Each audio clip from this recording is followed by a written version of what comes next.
kelompok 7B dengan mata kuliah biokimia yang beranggotakan saya, Tarisa Indah Lestari, Saya Tri Febrianti. Saya Indrayani. Pada video kali ini kami akan membahas biosintesis asam amino dan nukleotida. Tujuan pembelajaran, mahasiswa mampu menerapkan pemikiran yang logis, kritis, sistematis, inovatif dalam konteks peranan metabolisme asam amino dan nukleotida dalam kehidupan sehari-hari. Materi singkat. Asam amino ini adalah bahan pembentuk atau prekursor dari protein. Seperti namanya, asam amino mengandung gugus amino, yaitu NH2, dan gugus karboksil asam, yaitu COOH. Asam amino ini secara umum dikelompokkan menjadi dua, yaitu asam amino esensial dan asam amino non-esensial. Organisme hidup itu berbeda-beda dalam kapasitasnya untuk mensintesis asam amino yang diperlukan untuk sintesis protein.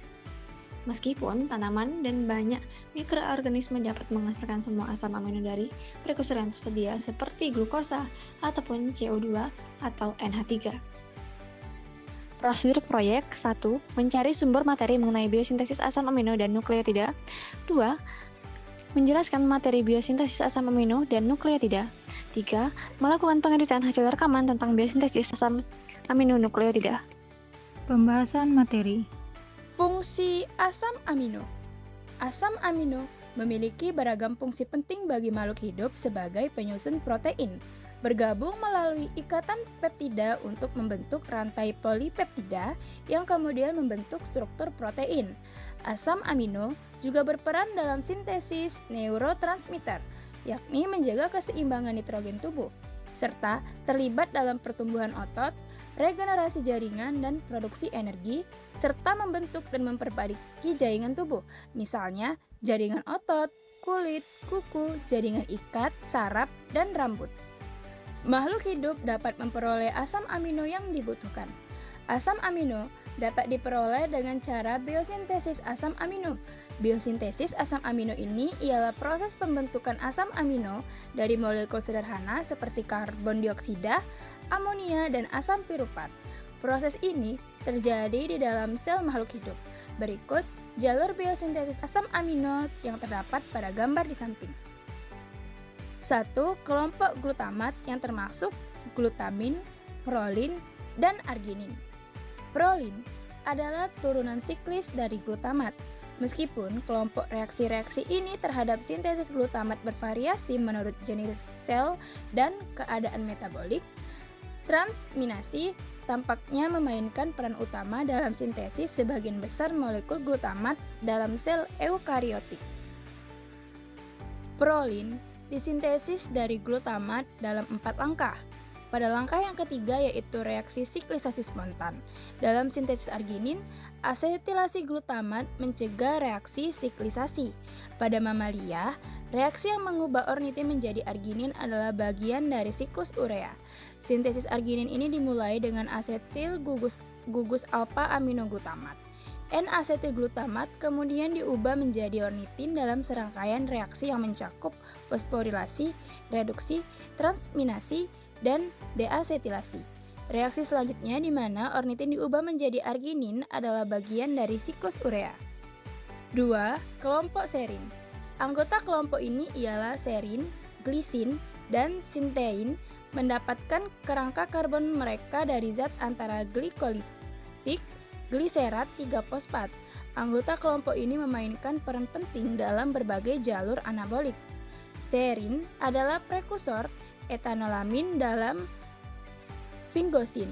Glisin digunakan dalam jalur sintesis purin, porfirin, dan glutathione. Bersama-sama, serin dan glisin berkontribusi pada serangkaian jalur biosintetik yang secara kolektif yang disebut sebagai metabolisme satu karbon. Sistein memainkan peran penting dalam metabolisme belerang. 3. Kelompok aspartat. Anggota pertama dari keluarga asam amino aspartat diturunkan dari OAA dalam reaksi transminase berikut. Aspartat transminase atau AST juga dikenal sebagai glutamat oksaloasetat transminase atau GOT yang merupakan aminotransferase yang paling aktif.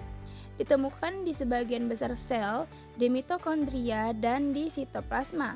Reaksi yang dikatalisis oleh AST ini bersifat reversibel dan secara signifikan mempengaruhi aliran karbon dan nitrogen di dalam sel.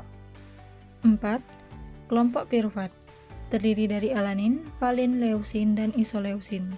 Alanin disintesis dari piruvat dalam satu langkah.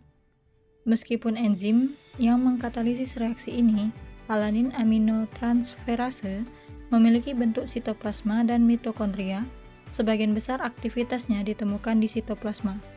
Ingat bahwa siklus glukosa alanin berkontribusi pada pemeliharaan glukosa darah. BCAA atau leusin, isoleusin, dan valin adalah sumber utama dari banyak gugus amino yang ditransfer dari glutamat dalam siklus alanin. 5. Keluarga asam amino aromatik meliputi fenilalanin, tirosin, dan triptofan. Dari jumlah tersebut, hanya tirosin yang dianggap tidak penting pada mamalia. Baik fenilalanin atau tirosin diperlukan untuk sintesis dopamin, epinefrin, dan norepinefrin. Kelas penting dari molekul biologis kuat yang disebut sebagai katekolamin. Triptofan adalah prekursor dalam sintesis NAD+, NADP+, dan neurotransmitter serotonin. 6. Keluarga histidin. Pada manusia dan banyak hewan, histidin harus disediakan oleh makanan. Histidin berkontribusi besar pada struktur dan fungsi protein karena sifat kimianya yang unik. Ingat, misalnya bahwa residu histidin mengikat gugus prostetik, heme, dan hemoglobin. Selain itu, histidin sering bertindak sebagai asam umum selama reaksi yang dikatalisis enzim, transminasi, fosforolisis, dan oksidasi. Kesimpulan: 1.